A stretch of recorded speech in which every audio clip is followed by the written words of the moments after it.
रात का वक्त था। घड़ी में 2:47 हो चुके थे। रिया गहरी नींद में थी जब अचानक उसका मोबाइल फोन बज उठा। वह नींद से झटके में जागी और देखा स्क्रीन पर अननोन नंबर चमक रहा था। उसे थोड़ा अजीब लगा क्योंकि इतनी रात को कोई कॉल क्यों करेगा। कुछ सेकंड तक वह असमंजस में रही, लेकिन आखिरकार उसने फोन उठा लिया। हेलो। रिया की आवाज नींद और हल्के डर से थरथरा रही थी। कुछ सेकंड्स तक कोई जवाब नहीं आया। फिर फोन के दूसरे छोर से एक बेहद धीमी और अजीब सी फुसफुसाहट सुनाई दी। तुम सो क्यों नहीं रही रिया? रिया का दिल जोर से धड़कने लगा। वह हड़बड़ाई और तुरंत फोन काट दिया। उसे समझ नहीं आया कि कॉल करने वाला कौन था और उसे उसका नाम कैसे पता था। डर से उसका गला सूख गया। रिया ने खुद को संभालने की कोशिश की और सोचा कि यह सिर्फ कोई शरारत होगी, लेकिन जैसे ही उसने फोन नीचे रखा, मोबाइल फिर से बज उठा। अज्ञात नंबर। अब की बार उसका दिल बैठ गया। झिझकते हुए उसने फिर से फोन उठाया। फोन क्यों काटा रिया? दूसरी तरफ वही अजीब फुसफुसाती हुई आवाज थी, लेकिन इस बार उसमें एक भयानक घबराहट थी।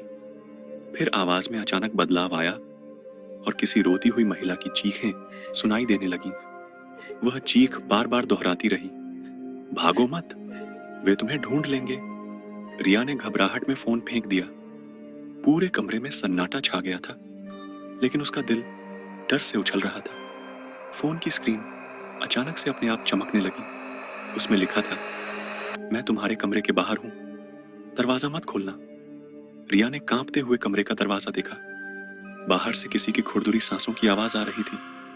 उसकी आंखें डर से चौड़ी हो गईं। तभी दरवाजे के नीचे से किसी ने धीरे धीरे खून में भीगा हुआ कागज सरकाया। उस पर लिखा था, तुम नहीं बच पाओगी, हमने तुम्हें चुन लिया है। डर के मारे रिया की चीख निकल गई, लेकिन उसकी आवाज गले में ही घुट कर रह गई। तभी फोन फिर से बजा। इस बार स्क्रीन पर लिखा था, आंसर और एल्स। रिया ने कांपते हाथों से फोन उठाया। दूसरी तरफ से अजीब हंसी की आवाज आई। तुम्हें लगता है यह बस एक कॉल है रिया? खेल तो अभी शुरू हुआ है। तभी लाइट्स झपकने लगी और कमरे का तापमान अचानक गिर गया। पीछे की दीवार पर छाया के रूप में कोई डरावनी आकृति उभर आई। वह आकृति धीरे धीरे रिया की ओर बढ़ने लगी। फोन पर अब भी आवाज गूंज रही थी, तुम मुझसे बच नहीं सकती, यह कॉल तुम्हारी आखिरी है। अचानक दरवाजा जोर से खुल गया और कमरे में घुप अंधेरा फैल गया।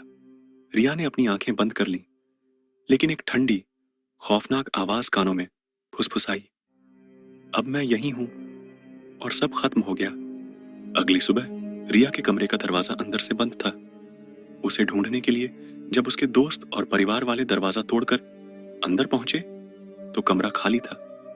फर्श पर केवल एक पुराना रोटरी फोन रखा था, जिसका रिसीवर उतरा हुआ था। फोन की स्क्रीन पर आखिरी मैसेज चमक रहा था, कॉल कंप्लीटेड। और उसके बाद रिया का कभी कोई सुराग नहीं मिला।